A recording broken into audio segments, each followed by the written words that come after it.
हैदराबाद शहर की रातों में कुछ अजीब होता था। जितनी रोशनी होती उतनी ही गहरी परछाइयां भी थी। चार मीनार की मीनारों से लेकर हुसैन सागर झील तक हर हवा के झोंके में एक कहानी बहती थी। रिया उसी शहर की भीड़ में लौट रही थी 2 साल बाद। टैक्सी हुसैन सागर के किनारे से गुजर रही थी। पानी में चमकती लाइटों का प्रतिबिंब जैसे उसके भीतर की यादें हिला रहा था। 2 साल पहले यहीं से उसकी जिंदगी ने करवट ली थी, जब अर्नव की मौत हुई थी। पुलिस ने कहा यह एक्सीडेंट केस है, पर उसके दिल ने कहा कुछ और है।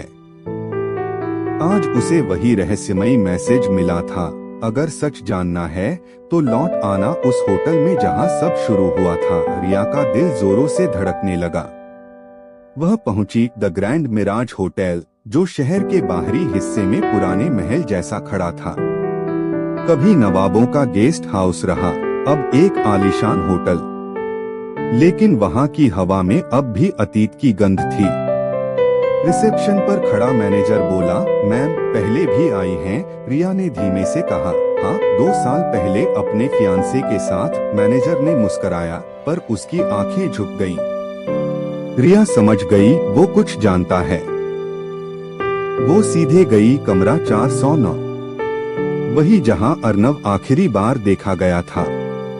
कमरे में घुसते ही ठंडी हवा का झोंका आया। दीवार पर वही पेंटिंग थी, अ city lost in fog. Table पर पुराना रजिस्टर पड़ा था, धूल में ढका हुआ। उसने उंगलियां फेरी और देखा 409 check in Arnav Malhotra, check out unknown. Unknown ये शब्द उसकी रगों में कांप गए, क्योंकि अर्नव कभी इस कमरे से बाहर निकला ही नहीं था। रात ढल रही थी। बाहर झील के किनारे हल्की बारिश शुरू हो चुकी थी। रिया बालकनी में खड़ी थी कि पीछे से हल्की आहट आई।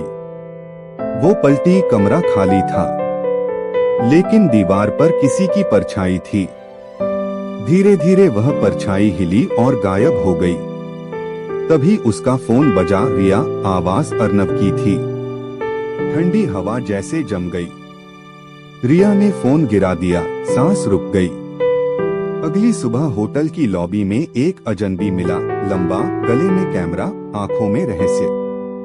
आप पत्रकार हैं? रिया सेन, उसने कहा। रिया ने चौंक कर पूछा, तुम मुझे कैसे जानते हो? मैं कबीर हूँ, फोटो जर्नलिस्ट। आपके लेख पढ़े हैं। मैं भी कुछ सच्चाइयाँ ढूंढने आया हूँ। रिया की आंखों में झलक आई। कौन सी सच्चाई? कबीर बोला, मेरी बहन माया 2 साल पहले इसी होटल में मरी थी। रिया के कदम रुक गए। क्या? हाँ, और पुलिस ने कहा आत्महत्या। लेकिन मैं जानता हूँ यह झूठ है। अब 2 रास्ते मिल चुके थे, 2 मौतें, एक होटल, एक रहस्य।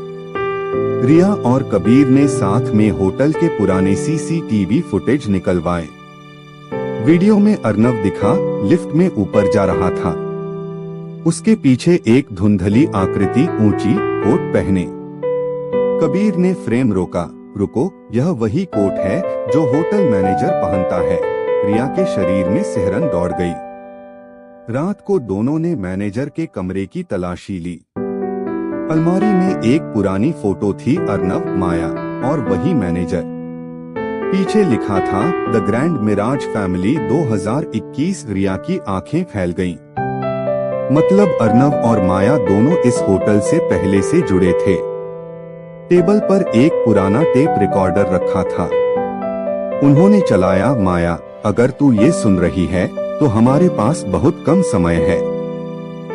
होटल में कुछ ऐसा है जो हमें जाने नहीं देगा। आवाज अर्नव की थी। रिया की आंखें नम हो गईं। तुम क्या छिपा रहे थे? अर्नव, कबीर बोला, इस होटल के नीचे कुछ है जो कोई नहीं देखता। चलो वहां चलते हैं। दोनों ने आधी रात को होटल के पीछे का रास्ता लिया। एक पुराना दरवाजा जिस पर लिखा था प्राइवेट, डू नॉट एंटर। रिया ने धीरे से दरवाजा खोला। अंदर अंधेरा, सीलन और दीवारों पर पुरानी तस्वीरें। हर तस्वीर में वही चेहरा, वही मैनेजर। हर तस्वीर में अलग तारीखें और अलग शिकार। कमरे के बीच में एक बड़ा शीशा रखा था। रिया ने देखा आईने में उसके पीछे कोई खड़ा था। वो मुड़ी, वहां कोई नहीं था। फिर आईने पर धुंधली लकीरें बनने लगी। हम अब भी यही हैं। रिया की आवाज कांप गई। कबीर, ये माया है। अचानक बिजली गुल हो गई। कमरा हिलने लगा। ठंडी हवा का तूफान उठा। कबीर चिल्लाया, रिया बाहर चलो। लेकिन दरवाजा अपने आप बंद हो गया। सुबह होटल के गार्ड्स ने बेसमेंट खुला पाया।